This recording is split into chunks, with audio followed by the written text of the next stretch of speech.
Hello friends, welcome to my mini blog. আজকে সন্ধ্যাবেলায় আমি আর মা আবারও হাঁটতে বেরিয়ে পড়েছিলাম। বেশ কিছুটা রাস্তা হাঁটার পর আমরা ঠিকই করতে পারছিলাম না যে আমরা কী খাবো। তারপরে তোমরা গেস করো তো কী ঠিক হলো আমাদের মধ্যে। তো দেখো, একটা সামনের মিষ্টির দোকানে চলে এলাম। এই দোকানে মিষ্টিগুলো খুবই ভালো খেতে, আর দেখো কত রকমের মিষ্টি বানিয়ে রেখেছে। তো মা এখানে ঢুকে পড়লো, আর আমাদের মধ্যে তখন ঠিক হয়েছিল যে আমরা সিঙ্গারা খাবো।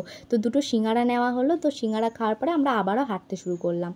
তো দেখো, আজকের ওয়েদারটা মোটামুটি ছিল, হাওয়াও দিচ্ছিল মাঝে মাঝে, রাস্তাটাও ফাঁকা ছিল, তাই হাঁটতেও সুবিধা হচ্ছিল।